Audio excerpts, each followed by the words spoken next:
사랑하는 성도 여러분, 안녕하세요. 오늘도 주님의 은혜와 평강이 여러분의 삶에 함께 하시기를 소망합니다. 오늘 우리가 함께 나눌 말씀은 호세아 5장 1절에 있는 말씀입니다. 제가 한번 읽고 또 여러분 같이 읽겠습니다. 제장들아 이를 들으라. 이스라엘 족속들아 깨달으라. 왕족들아 귀를 기울이라.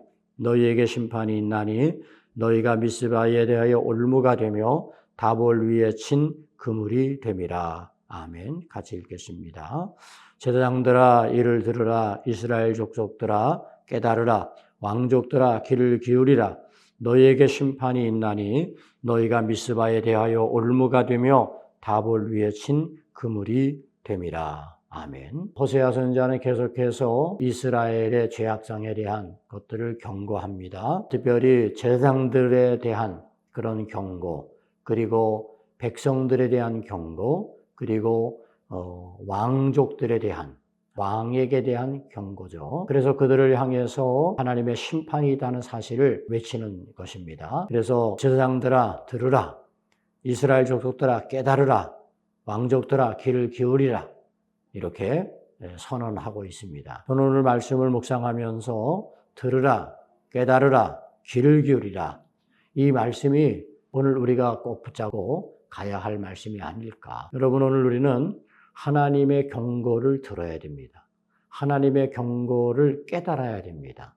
하나님의 경고에 귀를 기울여야 되는 거예요. 그러니까 우리가 신앙생활하면서 막 복된 얘기만 들으려고 하고, 그리고 성경의 축복의 말들만 쫓아다니고 좋아하고, 그렇게 한다면, 그러면 정말로 우리가 들어야 될 하나님의 경고, 하나님의 메시지를 깨닫지 못할 수도 있는 거예요. 우리가 제대로 신앙생활을 하려면 하나님의 경고를 듣고, 그리고 깨닫고, 거기에 귀를 기울이고, 그걸 통해서 우리 자신을 돌이키는 노력이 꼭 있어야 된다는 겁니다. 우리는 인간적인 모습을 가지고 살아갈 때가 너무 많죠. 세상의 욕망과 욕심에 붙들리고 유혹에 이끌릴 때가 더 많습니다. 그래서 옳은 길로, 하나님이 기뻐하시는 길로 가기보다는 우리가 잘못된 길로 갈 때가 너무 많은 거죠. 그래서 우리는 하나님의 경고, 우리를 깨우치시는 말씀을 들어야 되고 거기에 귀를 기울여야 된다는 겁니다.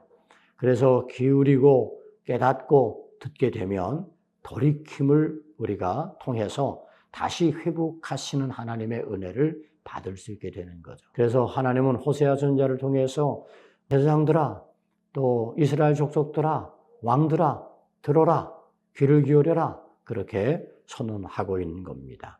그것을 듣지 못하는 자들은 어떤 존재가 되냐 하면 올무 같은 존재가 되는 거예요. 그물 같은 존재가 된다는 거죠. 여러분, 올무라고 하는 것은 어떤 거죠?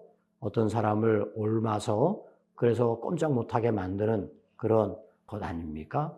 그물이라고 하는 것은 빠져나가지 못하도록 이렇게 감싸버리는 그런 것이 되지 않겠습니까? 결국은 듣지 않고 깨닫지 않으면, 귀를 기울이지 않으면 우리도 누군가에게 올무 같은 존재가 되고 누군가에게 그물 같은 그런 존재가 되어버리고 말 것이라는 거죠. 오늘 우리가 만약에 믿음의 삶을 살아가는 그런 교회와 성도들에게 올무 같은 존재가 된다면 이것은 참으로 안타까운 일이 아닐 수 없고 참으로 오늘 우리가 두려워해야 할 일입니다. 저는 우리 성도 여러분들이 믿음의 삶에 방해가 되어지는 그런 올무 같은 존재가 되지 않기를 원합니다. 오히려 믿음의 길을 열어가는 그런 깨닫는 자가 되고 선구자가 되고 그리고 앞서가는 그런 선견자의 삶을 살아갈 수 있기를 소망합니다. 그러기 위해서는 하나님의 경고하시는 말씀을 들어야 됩니다. 깨달아야 되고 그 말씀에 귀를 기울여야 됩니다. 오늘도 하루를 살아가면서 하나님의 말씀에 귀를 기울이고 깨달음을 가지고 복된 성도의 삶을 살아가는 하루가 되시기를 주님의 이름으로 축복합니다. 기도하겠습니다. 사랑의 아버지 하나님, 하나님의 경고하시는 말씀을 듣고 깨닫고 귀를 기울이게 하여 주옵소서. 그래서 우리가 올무 같은 인생이 되지 말게 하시고 하나님의 은혜 가운데 선견자의 역할을 하며 앞서가는 믿음의 삶을 살아가는 하나님의 사람들 다 되게 해 주시옵소서. 예수님 이름으로 기도 올리옵나이다. 아멘.